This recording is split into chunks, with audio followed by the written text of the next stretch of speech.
Imagine standing on the rugged, sun-baked coast of 9th-century Tunisia. The sea is right there, but what's coming over the horizon isn't always friendly.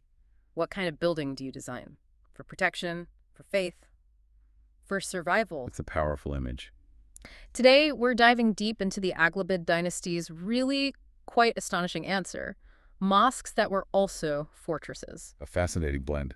Our mission is to understand this fusion of, well, spirituality and sheer practicality etched in stone. You've brought us some incredible sources on this. I'm excited to explore how and why this happened and, what it tells us. It's a really compelling concept, isn't it? The Aghlabids, they were ruling Ifriqiya, that's modern Tunisia, parts of eastern Algeria, roughly 800 to 909 CE.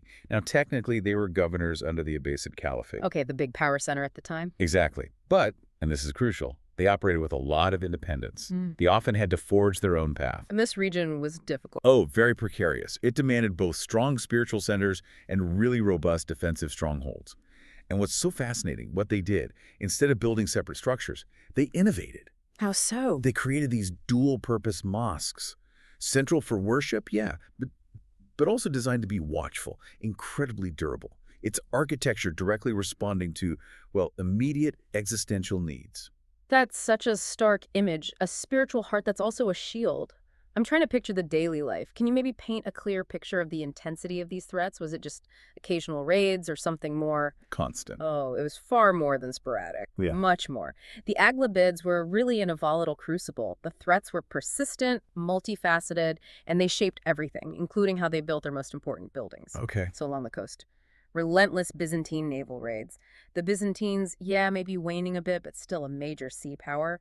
Their ships were constantly targeting Aghlabid port settlements. Wow. Not just minor skirmishes, then. No, often brutal incursions, plunder, disruption, real threats. And inland, was it any safer there? Not really. Inland, the situation was just as unstable. The Aghlabids, as rulers, faced constant local uprisings, different factions, and significantly challenges from rival Berber groups. The indigenous communities. That's right.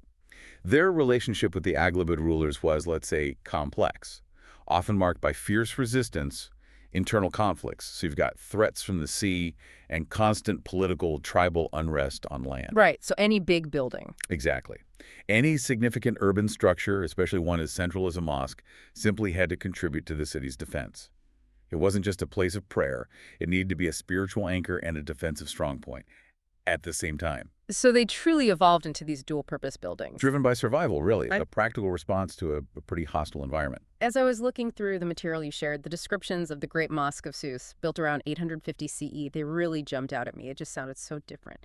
Can you elaborate? What makes it such a perfect example of this blend? Absolutely. Sousse is, well, arguably the most striking illustration. Looking at its remains, the accounts, its design is just a masterclass in integrating religion and military practicality. It's not just big, it's a statement of resilience. Okay, like what specifically? First, the walls. Incredibly thick, massive stone blocks, not unlike a city's defensive wall. And the windows, tiny, strategically placed, more like arrow slits than for light. Ah, right. That immediately signals defense. It really does. But it goes deeper. Take the minaret. Okay. Unlike the slender, round ones you might picture, Sousse's is robustly square, unusually tall for its time.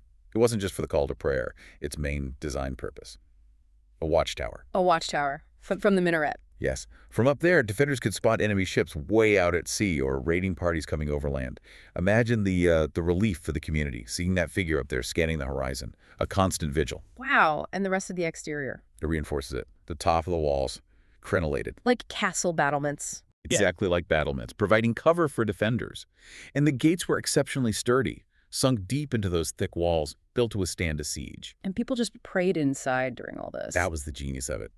Inside, the life of faith continued. Worshippers praying, feeling secure, while defenders were ready at their posts. If there was a siege, the mosque wasn't just solace, it was a crucial refuge, a safe haven. Right in the heart of their spiritual lives. It's a remarkable testament to how deeply security needs permeated everything in Aghlabid society. The sheer practicality of Seuss is just striking. It really begs the question, how widespread was this? Was Sousse an outlier, or did this become, a defining Aghlabid thing? Did it influence other places? That's a great question. Seuss was a prime example, definitely, but it wasn't isolated, not at all. This architectural philosophy, it's spread across Aghlabid territory. It shows a conscious, unified approach. So other examples. Well, we see similar things in the Zaytuna Mosque in Kairouan. Founded much earlier, yes, but significantly expanded and fortified under the Aghlabids. Kairouan was their capital, a major center. You'd think maybe less need for defense there? You might think, but even there, the mosque got prominent, reinforced towers, strong walled enclosures. It echoes that same defensive thinking. These were practical decisions in a world where your capital city could be threatened. Makes sense. Any others? Then there's the Spitla Mosque, built a bit later.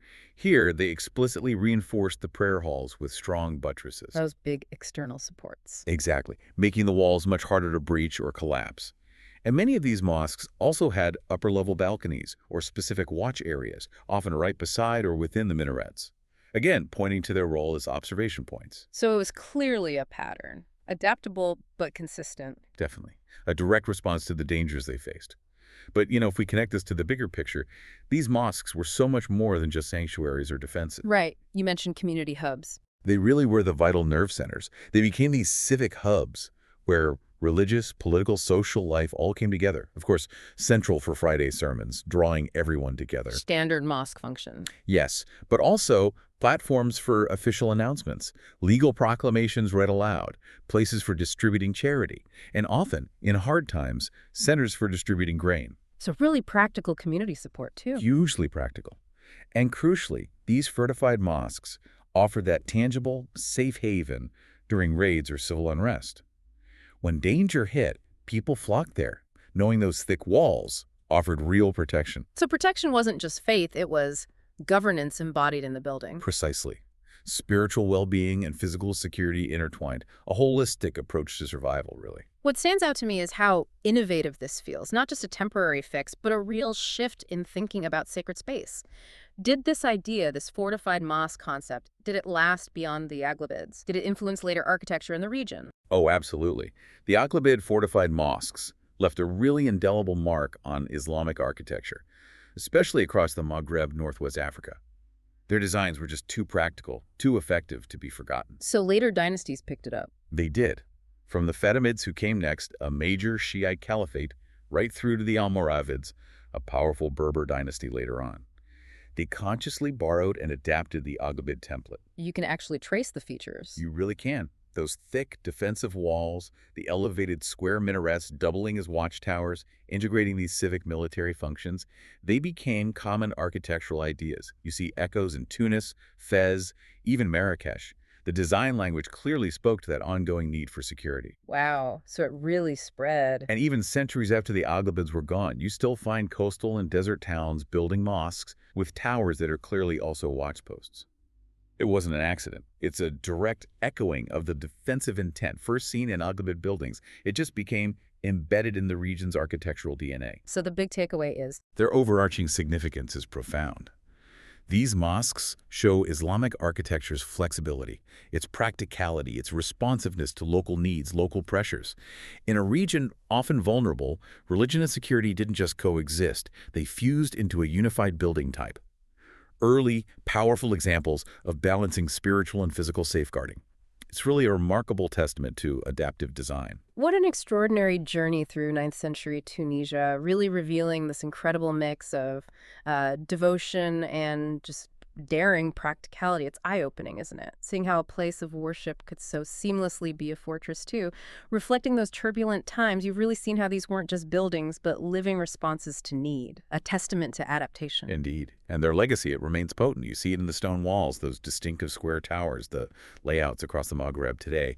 It's enduring evidence of design shaped by both worship and war, which, well, it invites us to consider something, doesn't it?